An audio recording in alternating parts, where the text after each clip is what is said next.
Hello and welcome दोस्तों, स्वागत है आपका अपने इस चैनल देसी मिट्टी पर। और आज दोस्तों मैं आपके लिए ला रहा हूँ। होता क्या है दोस्तों, जनरली हमारे पास घर में उपलब्ध नहीं होती है हर चीज़ें, जैसे कि वर्मी कंपोस्ट हो गया, कोकोपीट हो गया या फिर परलाइट जैसी चीज़ें। दोस्तों ये सब चीज़ें दोस्तों ऑनलाइन मंगाना होता है या फिर कहीं से हमें आफ्टर मार्केट ख़रीदना होता है दोस्तों।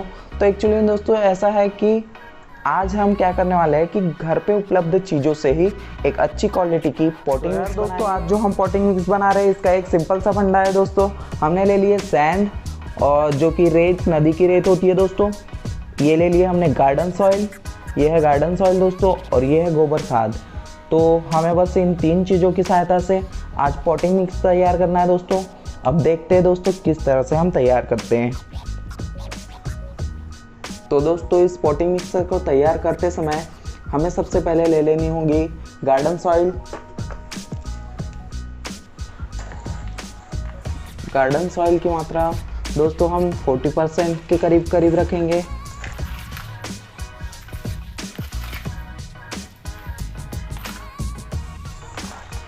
दोस्तों इस बात का ध्यान रखें कि इसमें कंकड़ पत्थर नहीं होने चाहिए।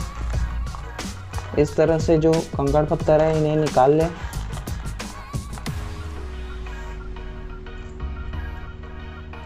इसके बाद दोस्तों हम ले लेंगे वर्मी कंपोस्ट।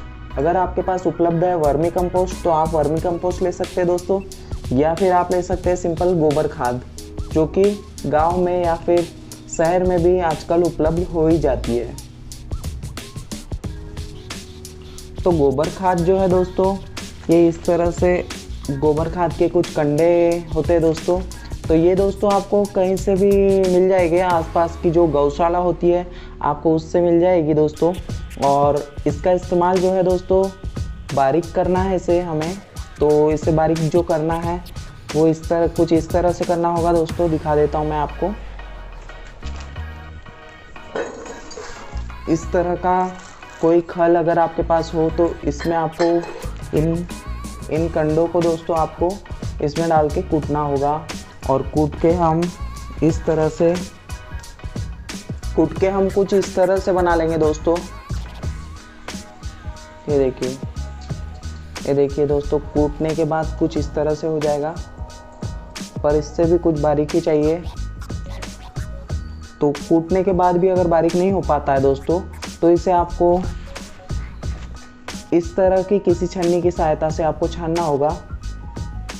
तो फिर ये आपको कुछ इस तरह से मिल जाएगा दोस्तों। ये देखिए मैंने छान के रखा है, कुछ इस तरह से आपको ये मिल जाएगा।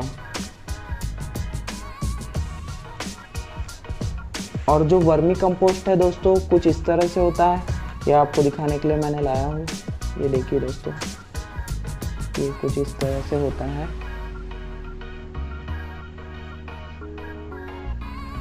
ये देखिए दोस्तों, कुछ इस तरह से वर्मी कंपोस्ट होता है दोस्तों। और अब हम यहाँ पे अपने गोबर खाद का इस्तेमाल करेंगे 40% तक।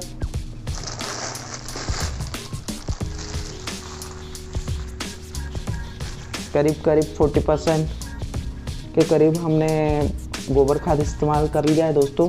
और ये थोड़ा बहुत वर्मी कंपोस्ट भी डाल दे रहा हूँ मैं, थोड़ा बहुत, क्योंकि ये मेरे पास उपलब्ध है इसीलिए। इसके बाद दोस्तों हमें लेना होगा सैंड।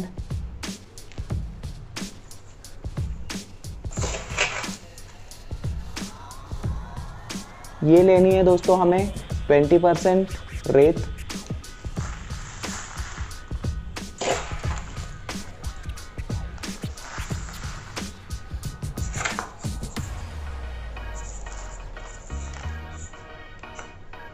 तो इस तरह से दोस्तों हमने अभी सारी चीज़ें ले ली हैं। अब इसे हम मिला देंगे।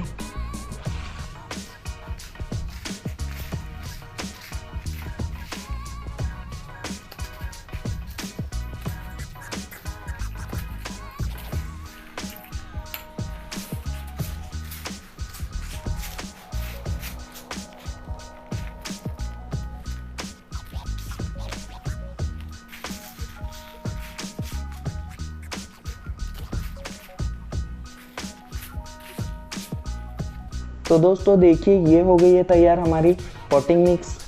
बहुत ही अच्छी क्वालिटी की। इसके बाद दोस्तों हमें इस पॉटिंग मिक्स को डालना होगा इस गमले में। तो इस सॉइल मिक्सर को हम डालेंगे इस गमले में। और ध्यान रखिए दोस्तों, किसी भी गमले में हमें जब सॉइल मिक्सर डालना होता है उस समय आपको इस तरह का कोई नारियल का एक छिलके का टुकड़ा ले लेना है छोटा सा, या फिर कोई टाइल्स अगर मिल जाती है तो वो टाइल्स भी आप लगा सकते हैं। इसके जो ड्रेनेज होल में आपको लगाना होगा इस तरह से। तो दोस्तों ड्रेनेज होल में ये रखने का तात्पर्य ये है कि हमारा जो पानी का ड्रेनेज होल है ये सॉइल से जो है बंद नहीं होना चाहिए दोस्तों। तो ये ड्रेनेज होल बंद नहीं होगा तो पानी निकलते जाएगा और ये फायदेमंद होता है दोस्तों पौधे के लिए। तो देखा दोस्तों आपने कि किस तरह से सिंपल सा घर में उपलब्ध साधनों से भी हम एक अच्छी सॉइल मिक्सर बना सकते हैं बिना किसी कोकोपीट और वर्मी कंपोस्ट या फिर फर्टिलाइज़र की सहायता के बिना। तो दोस्तों कैसी लगी आपको ये हमारी आज की जानकारी? कमेंट बॉक्स में कमेंट करके बताइए और लाइक शेयर एंड सब्सक्राइब करना ना भूले दोस्तों। और बने रहिए हमारे इस चैनल के साथ देसी मिट्टी।